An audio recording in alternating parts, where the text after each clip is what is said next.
Good morning. For whatever it's worth, this is take two. I want the shadow of that light bulb in my face. I'm doing this a little bit later than normal, so the sun's kind of bright, but I have to put it behind me. Anyway, after the video last night, I decided to go with the step two of getting what you want. I kind of touched on it. I kind of touched on my intentions. So, and of course, what I'm going to recommend is anything I try to make reference to. I share videos of the other people that I watch. I always say that, go do your own research, get all the information to build what works for you. The other side of getting what you want, asking, knowing, asking, feeling, believing, is receiving. You have to allow yourself to receive it. Just wanting it and believing, I guess believing is part of the receiving aspect, because uh, you have to allow yourself to have it. Uh, and then this brings me again to one of the reasons why I do what I do is because it can get confusing. I give you an example. I follow Abraham Hicks, the teachings of Abraham Hicks. I share it a lot. It's a little bit out there, and I used to not share it because I didn't want people to think certain things. And then I'm like, whatever. I came across them back, I don't know, about 10 years ago when The Secret first came out. I was in an MLM group, and we had a group of us, and we were a day where we were doing, the personal growth. And they said, go get The Secret, the movie, and watch it. So I go to Barnes and Noble, and they had a carousel, and I knew it was The Secret, the Law of Attraction, and I see this CD set that said Law of Attraction. And I said, okay, that must be it. I'm a skimmer when it comes to reading things sometimes. So I took it, and it was a five CD set, and I put it in, and they start explaining who they are and stuff, and I was like, wow, this is really out there. And I said, you know what? I'm gonna ignore that part. I just want to hear the message, because there was a reason. It was Law of Attraction. So I'm like, it had to have something to do with The Secret, and that's a whole nother story. Years later, they were a part of The Secret, the movie. Um, so I just wanted to listen to the message, and the stuff started resonating with me. I was like, wow, this is how I feel. This makes sense to me. So anyway, one of the CDs, because the first one was like an overall overview, and then they had the Law of Attraction, the Law of Allowing, the Law of Deliberate Creation. There was one other one. The Law of Allowing, back then, the way they taught it was allowing other people to have and do what they want, not to live your life based off of that and worrying about other people. But in order to do that, you had to understand the law of attraction. You had to understand what I was explaining yesterday, how we get things. We get things based off of our thoughts, our feelings, our experiences, and that's our path. So it helped me in my personal relationships, understanding that someone else is going through something, that's their path, right? That they're attracting that to themselves. Uh, so, in a sense, it's egotistical and narcissistic of me to say that I need to intervene in your troubles and tell you how to fix it. Uh, Now, again, with yin yang, there's a time and a place. Sometimes people ask for help and they really don't want help, but that's why you have to quiet yourself, kind of meditate, sit in a quiet place, and you will be inspired to the right thing to do. Inspired. You break that word down, it's in spirit. You'll be inspired the right time to help someone. Uh, so that helped me, like I said, with personal relationships, understanding that, okay, they're getting what they want. Now, how many times has someone said, my past made me who I am, right? The struggles I went through, I'm grateful for them because they made me who I am today. So in that sense, if someone's going through struggles, who am I to stop their path to becoming who they're supposed to become, right? Unless I'm supposed to be part of that path. Again, that's the yin yang, that's the two sides. That's when you have to figure out where you fit into that aspect. Now that's kind of another topic, but that leads into the the law of allowing. How I understood it, nowadays they teach the law of allowing things to come to you, and that's kind of along the lines of believing and expecting to receiving it. But what I also wanted to mention, that if you're following somebody, I've followed Wayne Dyer, Joe Dispenza, Tony Robbins, Abraham Hicks. Take the opportunity and go back and listen or read some of their earlier stuff. It's very interesting to see how their perspectives has changed, and some of the things they say and how they teach and preach, it has changed over the years. How they started, what they said then, and what they say now. It's all, people change. People change. A leopard can't change its spots, but people do change. You have to believe that. That's fundamental. It really gets to me when people say, "Well, you said that 10 years ago. This was 10 years ago. Yesterday, I was a different person." Now, of course, you don't want to completely flip flop, but we change, right?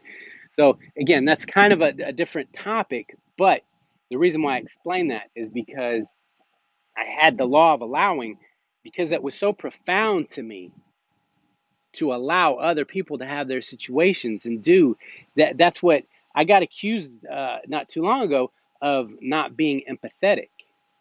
Well, I was an empath. Shit bothered me all the time, and I didn't like it. So that helped me realize that, you know what? That's their path. That's their journey. And I was like, I can go on that journey with them if they want me to and be a part of it. Or it was like, that's what they have to go through. So it took such a weight off my shoulders, because it applied. I was able to use it with family and friends, and not just other stuff that happens in the world. Otherwise, if you take everybody else's problems on your shoulders, you don't have your own life. You're dealing with their life, and that's not why I'm here. Some people are here for that. So that's the part of the allowing part. If that's your journey, is to be an empath and go around and and, and I mean, if you think that you can take someone's sorrow from them and make them happier, then so be it. I'm not here to judge at all. But now, when you listen to Abraham Hicks and some other people, the law of allowing is to allow yourself to receive, and it works with anything: physical health, materialistic things, relationships, money. That was the one I struggled with. I just, for the longest time, I didn't feel like I was worthy. I wanted it, I wrote the goals. Yeah, yeah, I'm gonna be rich. Yeah. But deep down, when I observed the observer, when I was able to think about what I was thinking, I was like, you know what? I I'm not believing what I'm telling myself. So I had to change that. It takes work. It takes time. You have to do the work. So it's the same thing with, and I see it on Facebook a lot. I see a lot of people, mostly females, that the things they write about relationships and other people. I kind of see that, and again, I'm not judging. I'm just going by what I'm observing. It may be different if I get to know them in person and really hear what they're saying, and get to see how they really feel about it. But I think a lot of people don't allow themselves to be loved. They can say I love you, they can give the love, but for some reason they don't allow it back, because they don't think they're worthy. Whatever they went through, they can say it. I'm good. I'm a great person. I deserve to be loved. I deserve to be treated like a queen, or whatever it may be. But for some reason, deep down, and and these some of these people I've been observing for years on Facebook. I see them go through relationships, and I see the happiness, and then I see what comes afterwards. And I'm like, I don't know what happened there, but from my experience, personally and otherwise, they're not allowing that love to come in. And if you don't allow money to come in, if you don't allow love to come in, it's not going to come in. You can say you want it, you can say you deserve it, but until you believe that you do truly feel it, and some of the things that you'll start to see, you won't, it's the way you talk about it, it's the way you talk about money, it's the way you talk about love, it's the same things you say and feel. You won't feel, what's that saying, FOMO, fear of missing out, of losing things, because you'll know, like you know, that when it's right, it'll happen, and you'll just allow it to come. And when, again, like I said yesterday, when I do this, what I do personally, when I hear something, trust but verify. I trust everything that somebody tells me, so I'd go out and verify it myself.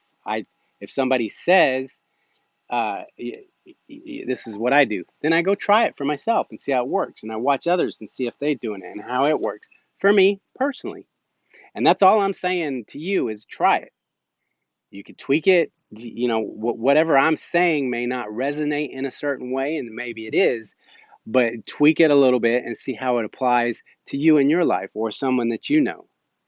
See, here's the thing with other people, with what they say. You don't know how much feeling and emotion is attached to what they're saying, because I played that game for a while, just trying to watch my words.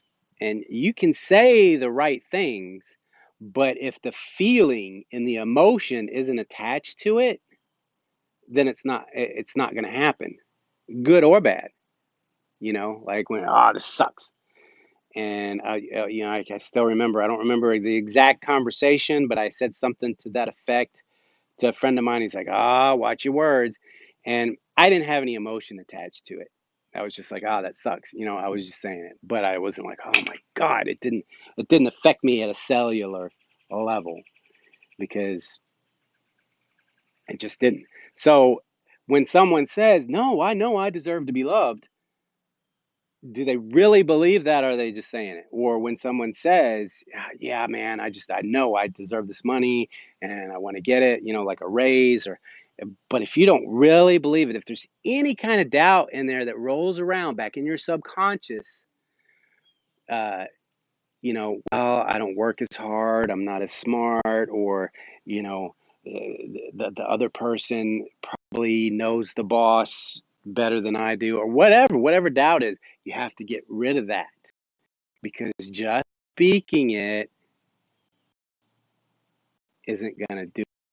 Just saying it. You got to feel it and believe it, and you won't be upset because it does happen, because ultimately things will work out in your favor.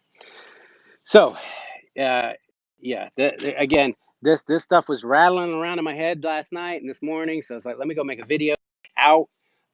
That's a good practice too. If you've got things that are bothering you, things that have you upset, it's Bruce Lee and Chuck Norris. A lot of people do this. On New Year's they would do this. You write down things that were bad that happened, and then you burn them or throw them away. If you can do that to truly get it out of your head and get it gone, that's good. But if you do it and then you're still thinking about things the next day, you got to figure out how to get stuff out of your head. The serenity prayer is one of the things that I always refer back to. God grant me the serenity to accept the things that I cannot change. You just got to accept it. Can I change this or no? And I try to get quicker at figuring out whether I can or not. So I don't have to give it much thought. And can I change it? No. All right, then I can't worry about it. Can I change it? Give me the courage to change it then. But most of all, wisdom to difference. Which just made me think, if you're trying to help somebody and they're going through a cycle, you don't have to give up on them, but you have to let them go. It's you've got to know. It's like that double dutch, right? You got to know when it's time for you to jump in with them and jump rope. That's because they might not know. Anyway, uh, I got to get going. I got to get this video up. I hope you guys have a super day.